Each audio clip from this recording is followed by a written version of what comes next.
Hi everyone. I recently completed my MS User Experience Design at Kingston University.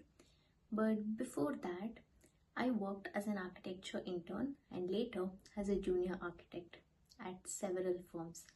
So, based on my experience, I'm going to share top 9 most common questions you are likely to face in an architecture internship or a junior architect interviews. So, let's dive in. Hi everyone, I'm Shamla. So this YouTube channel is all about a quick 10-minute short videos on my experiences on different situations. It is professional, educational and health relevant. Do share, like and subscribe to this channel and spread a word on this channel. So let the knowledge spread to everyone else and let it help to everyone. So the first question in the interviews they would like to ask is, tell me about yourself. One of the most common struggles I have noticed, especially among students or fresh graduates, is figuring out how to start when introducing yourself in an interviews, especially for roles like architecture internships or junior architect positions. So here I'll give you a quick tip. So a strong introduction usually starts with your name and what you are currently pursuing or have recently completed. Okay, a bit about your relevant experience and your hobbies, but with a twist. You can frame it all using the STAR method to make it clear and impactful. To give you an example, if you are starting with the STAR method, first, to give you an example, it can go with situation stating, "Hi, my name is Rahul Mehta. I recently completed my bachelor's in architecture and I have just applied for a junior architect position." So the task could be, during my studies, I interned at 2 architectural firms where I was involved in residential and commercial design projects. The action could be, my responsibilities included preparing detailed CAD drawings, assisting in site analysis, and creating 3D models using SketchUp and Revit.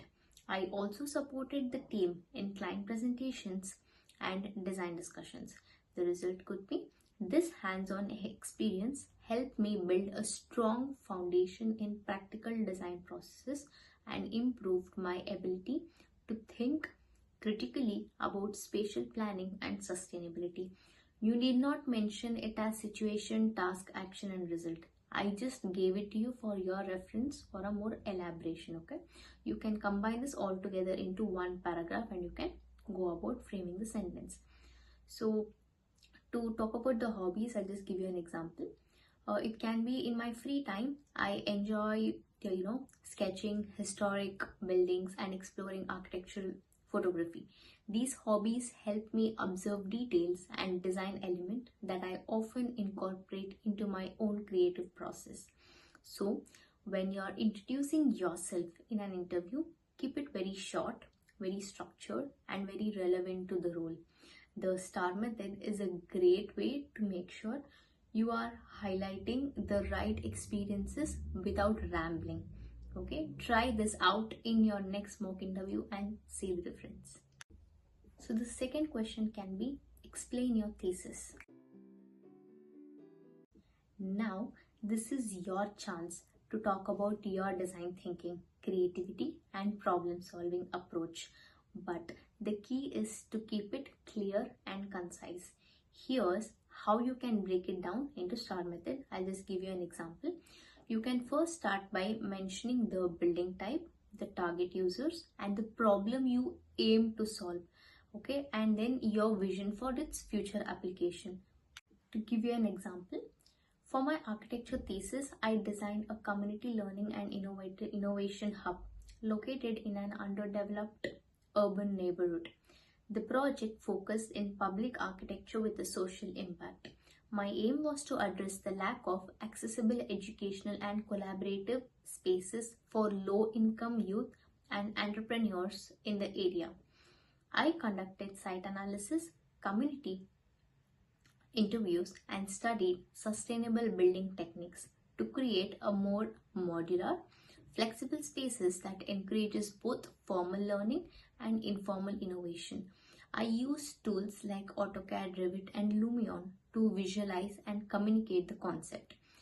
The project was well received for its focus on adaptive reuse and social integration. It not only fulfilled its educational purpose but also created a shared identity for the community. For its future application, you can just elaborate on a similar way as to how you could apply by telling about its application you're thinking of on the temporary pop-up learning spaces in rural areas using locally sourced materials and community participation.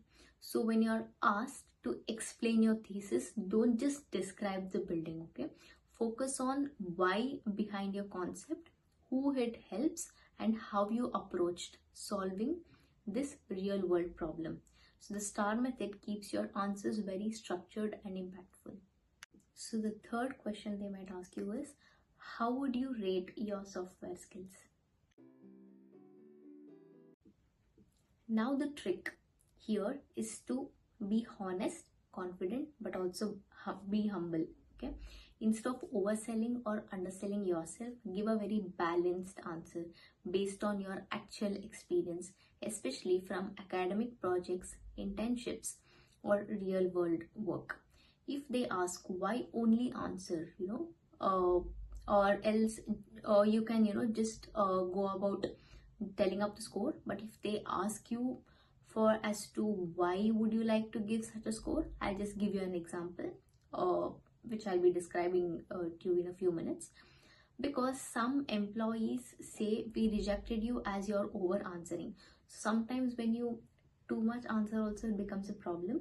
So only when they ask you as to why you would like to give that score, give the below example, which I'm going to mention, or else you can just go about, just telling about what score you would like to give. So to give you an example, if I had to rate my software skills, I would say I would rate around 7.5 to 8 out of 10, particularly in tools like AutoCAD, SketchUp, and Photoshop, which I have used extensively across various academic and internship projects. For example, during my 6-month internship and throughout my final year thesis, I regularly worked with AutoCAD for technical drawings and used SketchUp and Lumion for 3D visualization and rendering. I have also recently started improving my Revit and Rhino skills through online courses and small freelance projects. So I would place myself at an intermediate level there, still learning but steadily improving. So when you're asked to rate your software skills, keep it realistic. Don't just say a number until unless they just ask you why. If they ask you why, be a bit more elaborative. Support it with what you used, where you used it, and how confident you are. That shows the interviewer you are self-aware and constantly growing. So the fourth question they might ask you is, how much salary do you expect? Now, this is where your preparation really matters.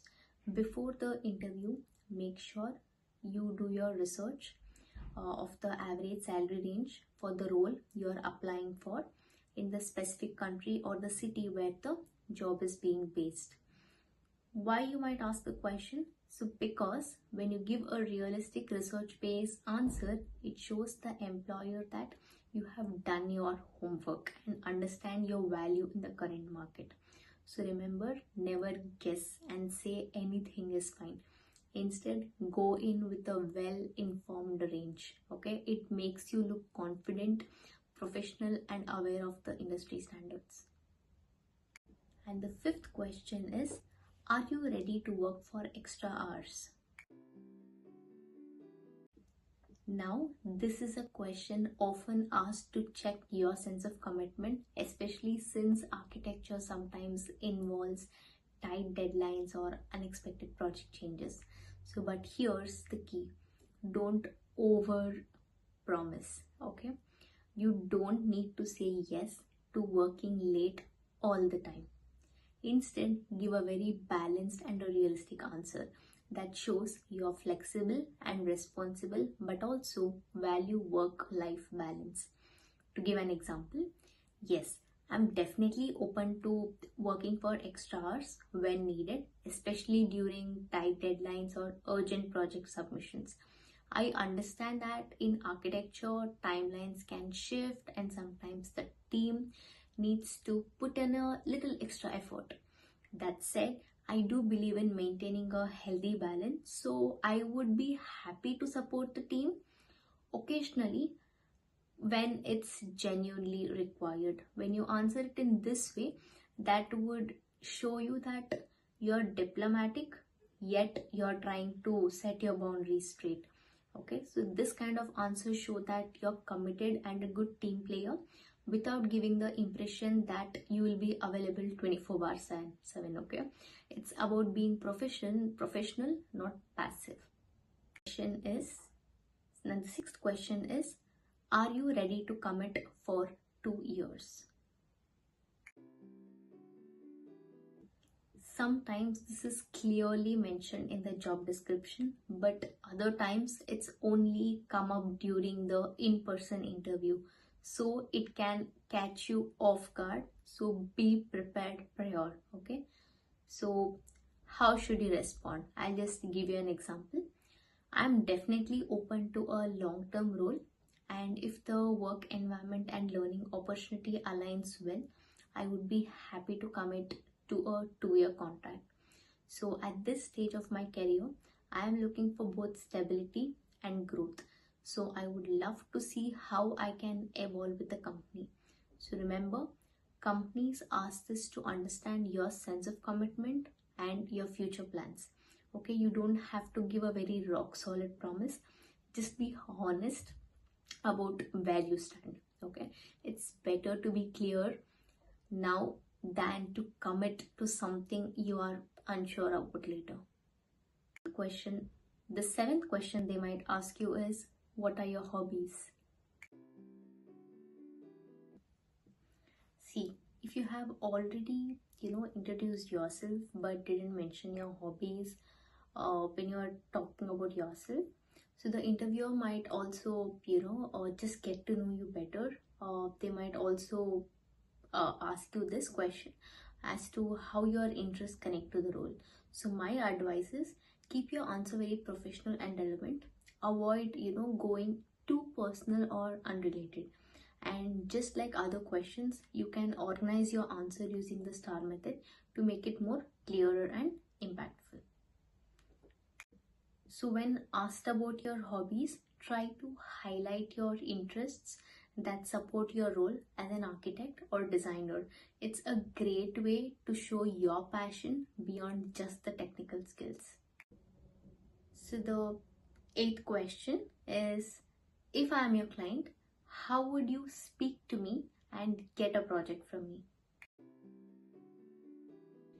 Here, this is your chance to show your communication skills, professionalism, and understanding of client relationships. A great way is to start by sharing an example of a successful projects you or your company have worked on. Especially, if you have won awards or delivered a strong results without, within a specific budget. So here, I'll just tell you as to how you can approach this answer. I'll just give you an example. So firstly, you can begin here with a brief overview of your notable project. For example, we recently completed an award-winning residential complex that came in on budget and received a great feedback from the client. So then transition to a more personal approach. I would love to understand what kind of services you're looking for so I can tailor a solution that fits your needs perfectly. So could you share more about your project goals and requirements? So this shows you're confident, professional, and genuinely interested in meeting the client's expectations. The last and the ninth question is, Have you incorporated any specific architectural style in the projects you have worked on? If so, which style and why? See here, before your interview, make sure you do a thorough research study on the company you have applied for and you're attending the interview, with. Understand the type of projects they are mainly focusing on and the architectural styles they commonly use. So when you want to answer this question, make it very relatable to your experience and their style, what they are, what the company is actually using, the type of architectural style, and what they are, giving it to the clients in the form of, the building projects, what they serve the clients with. So for example, you could say, most of my projects align with you can mention the company style, architectural style, and one of my best projects was give the brief description in a star method, and make sure you select the project which is very relevant to the architectural style which the company is doing, and where you have applied this particular architectural style and focusing on the key design elements. It could be, what are the key design elements you have used throughout the projects, which is again relevant to the company. So, it shows that this not only shows your knowledge about their work, and also it shows that you are a great fit for this particular company and for the role you have applied for, and you have done a thorough research. Okay. So that's all for today's video. Thank you so much for watching and for your time and patience. I hope these tips really help you prepare and feel confident for your interviews. If you found this video useful, don't forget to share this video and subscribe to my channel for more career advices and architecture tips. So see you in the next one. Good luck with your interviews. Bye.